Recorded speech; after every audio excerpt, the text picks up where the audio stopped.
Audio Jungle.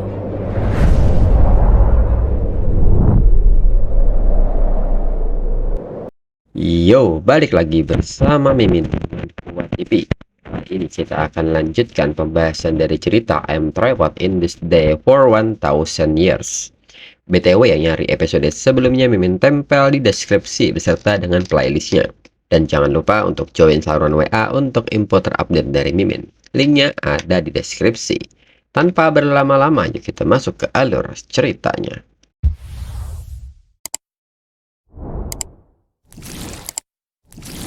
Disclaimer, mohon abaikan hal ini jika kalian sudah mengerti. Ini peringatan mengenai konten di channel ini. Video ini berisi alur cerita yang mempermudah pendengarnya untuk mengetahui isi ceritanya dan memahami alur ceritanya. Jika ada kesamaan tokoh dan tempat ini benar-benar tidak disengaja. Dan peringatan bagi pendengar untuk tidak mencontoh atau meniru perkataan maupun perbuatan yang tidak baik yang ada di video ini. Karena cerita ini hanyalah fiktif belaka. Jika mengerti, yuk kita masuk ke ceritanya. Cerita berlanjut. Paginya, Wu Chen pun bertanya lagi mengenai Li Ruobing yang terus menggosok giginya lagi. Kemarin Li Ruobing menggosok gigi sebelum tidur dan setelah bangun Li Ruobing menggosoknya lagi. Lalu setelah olahraga pagi jam 5 tadi, Li Ruobing menggosoknya juga. Lalu sekarang jam 7, Li Ruobing menggosoknya lagi. Apakah Li Ruobing tidak takut menggosok gigi berlebihan? Mendengar hal ini, Li Ruobing menyebut Wu Chen tidak tahu malu. Lalu Wu Chen mengatakan bahwa dirinya membuat sebuah sarapan. Apakah Li Ruobing mau? Namun Li Ruobing menolak hal ini karena ada meeting di perusahaan. Li Ruobing pun balik bertanya bagaimana dengan Wu Chen. Apakah Wu Chen mau pergi ke perusahaan hari ini? Wu Chen pun mengatakan tidak karena dirinya ada urusan. Li Ruobing pun seketika bertanya apakah Wu Chen ingin menemui Wu Yurong. Wu Chen juga tidak membenarkan hal itu. Mendengar hal ini, Li Ruobing pun segera mencium Wu Chen dan memintanya untuk menjadi anak baik dan dirinya akan pergi ke perusahaan. Lalu saat di perusahaan, tiba-tiba ponsel Li Ruobing berbunyi. Dan ternyata itu panggilan dari Su Qingying. Saat dijawab, Qingying pun bertanya apakah Li Ruobing tahu kemana perginya Wu Chen. Li Ruobing pun bertanya apakah Qingying tidak bisa menemukannya. Qingying pun membenarkan hal itu. Wu Chen bilang dia tidak ada di Donghai. Dan Wu Chen tidak mau memberitahu dirinya di mana dia sekarang. Bahkan saat dirinya bertanya kepada Wu Chen, Li Ruobing pun mengerti dirinya akan bertanya langsung kepada Wu Chen, serta meminta Qingying untuk tenang dan dirinya akan menutup teleponnya lebih dulu. Li Ruobing pun segera menghubungi Wu Chen dan di manakah dia sekarang. Wu Chen pun hanya menyebut bahwa dirinya sedang melakukan urusan. Li Ruobing pun kembali bertanya di mana dan urusan apa. Namun di saat itu seseorang yang saat ini bersama Wu Chen bertanya, apa yang sedang Wu Chen lakukan? Mengapa ada panggilan lain? Di saat itu Li Ruobing pun mendengar suara seorang wanita yang belum pernah dirinya dengar sebelumnya. Li Ruobing pun kembali bertanya, sekarang ini Wu Chen dengan wanita mana lagi? Apakah karena itu Wu Chen takut memberitahu Qingying? Wu Chen pun menyebut bahwa dirinya tidak takut memberitahu Qingying tentang hal ini. Li Ruobing pun mengerti dan meminta Wu Chen untuk segera mengurus urusannya. Dirinya tidak akan mengganggu Wu Chen. Lalu orang yang saat ini bersama Wu Chen pun kembali mengatakan bahwa mereka belum membicarakan dua kalimat. Berapa banyakkah panggilan itu? Orang itu pun meminta Wu Chen untuk mengatakannya secara langsung dan tidak membuang waktu mereka. Dan diketahui pria ini adalah tetua kelima Modu, Mao Sorusong. Lalu wanitanya saat ini mengatakan kepada Sorusong bahwa Wu Chen hanya mempermainkannya saja dan memintanya untuk melihat akan ada telepon lagi. Dan nyatanya Wu Chen kembali ingin mengambil ponselnya. Sorosong pun sangat marah dan bertanya apakah Wu Chen sudah selesai, ataukah Wu Chen mau mempermainkan dirinya seperti orang bodoh. Tidak bisakah Wu Chen menghancurkan telepon itu saja kalau Wu Chen mau membicarakan bisnis? Di saat Sorosong ingin menembak Wu Chen dengan cepat merebut pistol itu. dan balik mengarahkan pistol itu kepada Sorosong. Sorosong pun bertanya-tanya apa yang terjadi, mengapa pistolnya tiba-tiba ada di tangan Wu Chen. Hal ini pun seketika membuat anggota Sorosong panik dan mengarahkan semua pistol kepada Wu Chen. Namun lagi-lagi ponsel Wu Chen berbunyi. Sorosong pun memberitahu Wu Chen bahwa ponselnya berbunyi dan bertanya apakah Wu Chen tidak mau mengangkatnya. Kemudian Wu Chen pun segera mengambil ponselnya dan menjawab panggilan itu. Dan ternyata itu panggilan dari Wu Yurong. Wu Yurong pun bertanya apakah Wu Chen bersama wanita lain lagi. Mengapa lama sekali mengangkatnya? Wu Chen pun menyebut bahwa dirinya sedang ada urusan. Wu Yurong pun menyebut bahwa Wu Chen tidak menelpon hari ini dan menyebut Wu Chen tidak berperasaan. Wu Chen pun bertanya ada apa? Apakah Wu Yurong rindu dengan dirinya? Wu Yurong pun membenarkan hal itu, dirinya sangat merindukan Wu Chen sampai-sampai tidak tahan lagi. Dirinya bahkan memimpikan Wu Chen tadi malam. Lalu Wu Yurong pun bertanya apakah mereka tidak bisa makan siang hari ini. Atau apakah saat ini Wu Chen sedang bersama Li Ruobing. Wu Chen pun menyebut bahwa dirinya keluar dari negara bagian, dirinya akan kembali ke Donghai 2 hari lagi. Mendengar hal ini, Wu Yurong pun akan mempersingkatnya dan meminta Wu Chen untuk melakukan urusannya dengan baik. Wu Chen pun mengerti dan dirinya akan menelpon Wu Yurong nanti malam. Di saat yang sama saat ini, seseorang bersiap menyerang Wu Chen dari belakang. Namun Wu Chen menyadari hal ini dan segera memberikan tembakan peringatan yang mengarah kepada senjatanya.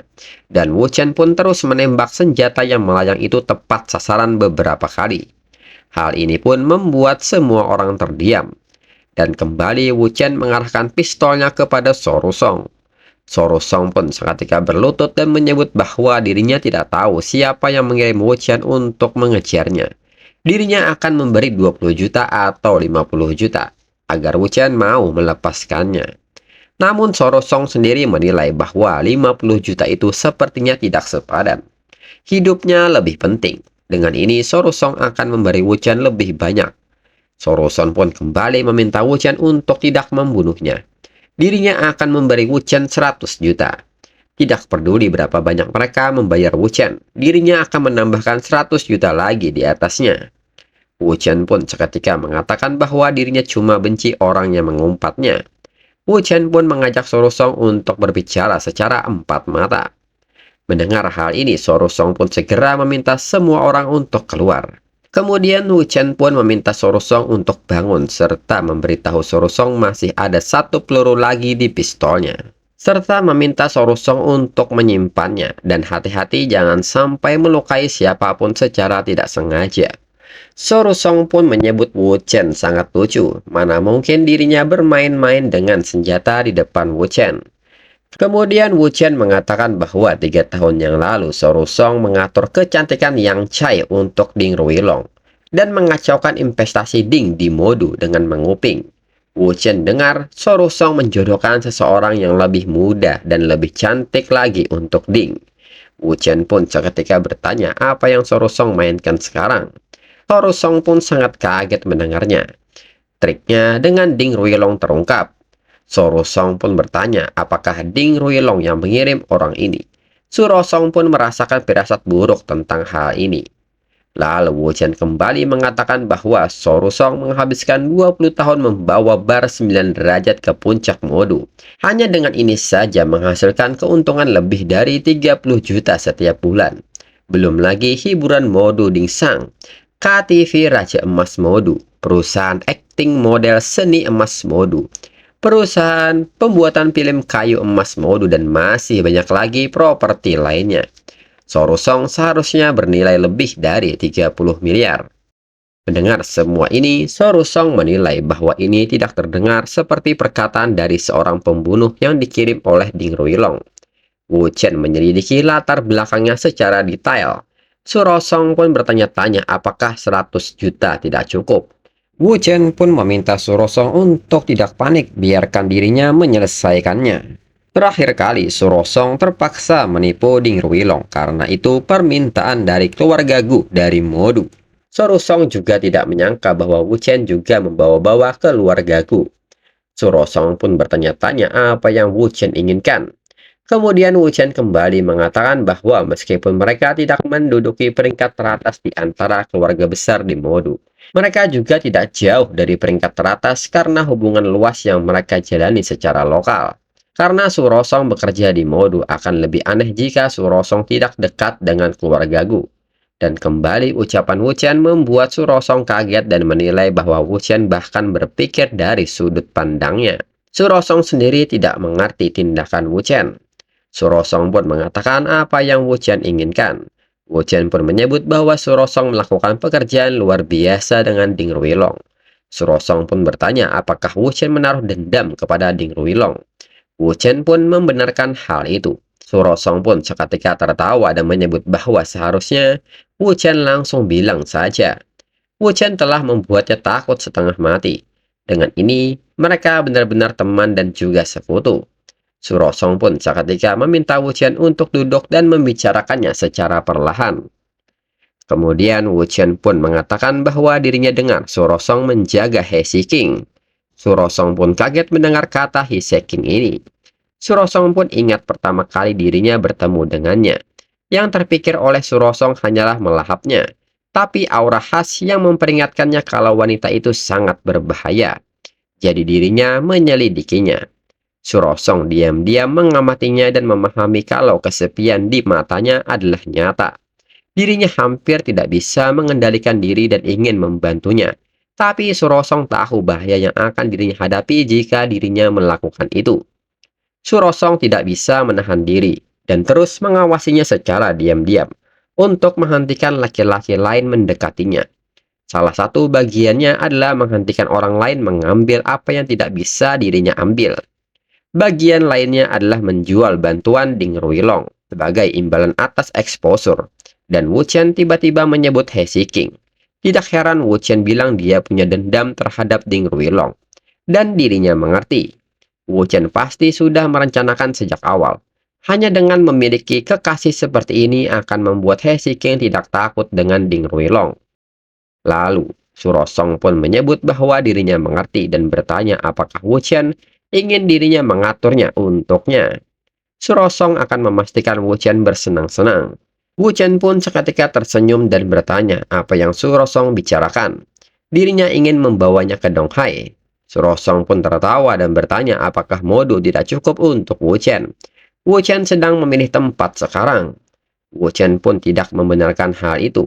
Dirinya bertemu He King untuk menjadi guru privat bagi He Xing. Dirinya tidak ingin Su Rosong melaporkan hal ini ke Ding Ruilong. Jadi dirinya datang ke sini sebelumnya. Inilah sebabnya dirinya mencari Su Rosong. Su Rosong pun seketika bingung mendengar Wu Chen menyebut menjadi guru privat dan ingin membawanya ke Donghai. Menurut Su Rosong, Donghai adalah wilayah Lir Wotai dari keluarga Li. Apakah mungkin Lir Wotai ingin merebut He King? Su Rosong pun menjadi sedikit bingung sekarang. Lalu Su Rosong pun bertanya, dirinya harus memanggil Wu Chen dengan sebutan apa? Wu Chen pun mengatakan bahwa panggil dirinya dengan nama saja. Kemudian Su Rosong pun seketika meminta izin kepada Wu Chen untuk menerima telepon dari Tuan Gu. Wu Chen pun mempersilahkan Su Rosong. Lalu Tuan Gu pun bertanya apa yang sedang terjadi. Orang-orang Su Rosong memanggil dirinya. Apakah itu pembunuh profesional atau semacamnya? Dirinya sedang dalam perjalanan dan hampir sampai. Lalu Su Rosong pun bertanya kepada Tuan Gu. Apakah Tuan Gu tahu siapa Wu Chen dari Donghai? Tuan Gu pun nampak kaget dan bertanya mengapa Su Rosong bertanya tentang dia. Su Rosong pun menyebut itu tidak apa-apa, hanya saja Wu Chen saat ini ada di kantornya. Kembali Tuan Gu bertanya apakah Su Rosong benar-benar yakin. Dan diketahui Tuan Gu ini adalah Guru Wibo, teman Lir Wotai, generasi ketiga keturunan keluarga Gu di Modu. Su Rosong pun kembali bertanya kepada Guru Wibo siapa Wu Chen. Seingatnya Guru Wibo pernah menyebutkan dia kepada dirinya. Guru Wibo pun meminta Su Rosong untuk menunggu. Biarkan dirinya pastikan ini.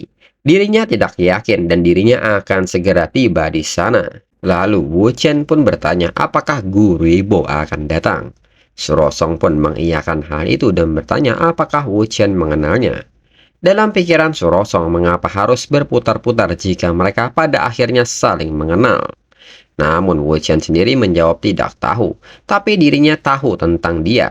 Begitu pula dengan guru Wibo. Lalu Wu Qian pun mengajak Surosong untuk terus membicarakan He King.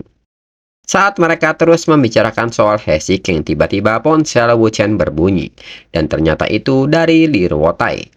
Li Ruotai pun bertanya apakah Wu Qian ada di Modu. Temannya baru saja memberitahu dirinya. Wu Qian pun bertanya apakah Guru Wibo menghubungi Li Ruotai. Li Ruotai pun membenarkan hal itu. Li Ruotai juga menyebut bahwa Guru Wibo sudah seperti saudara baginya. Jika dia melakukan kesalahan, maka Li Ruotai meminta tolong kepada Wu Qian untuk menjauhkan tangannya. Dirinya akan berbicara dengan Guru Wibo. Wu Qian pun menyebut bahwa Li Ruotai salah paham. Dirinya di sini untuk membicarakan bisnis. Li Ruotai pun kaget mendengarnya. Guru Wibo baru saja menelpon dirinya untuk menanyakan apakah Wu Qian adalah kakak iparnya, dan berbicara tentang senjata dan ancaman. Wu Qian pun kembali mengatakan bahwa itu salah paham. Lalu Wu Qian pun memberitahu Li Ruotai bahwa Guru Wibo sudah sampai di sini, dan mereka akan melanjutkan pembicaraan ini nanti. Di saat Guru Wibo ingin berbicara dengan Wu Qian, Li Ruotai seketika menelpon Guru Wibo. Li Ruotai pun meminta Guru Wibo untuk sopan kepada Wu Qian. Guru Wibo pun bertanya maksud Li Ruotai, serta mengapa memang jika dirinya tidak bersikap sopan. Li Ruotai pun meminta Guru Wibo memberinya wajah. Dirinya bingung bagaimana harus mengatakannya. Yang jelas, Guru Wibo harus bersikap sopan dan jangan membuatnya kesal. Guru Wibo pun menilai dari nada suara Li Ruotai, ini terasa salah. Dirinya merasa Li Ruotai takut kepada Wu Qian. Guru Wibo pun bertanya-tanya siapakah Wu Qian ini, dan chapter berakhir.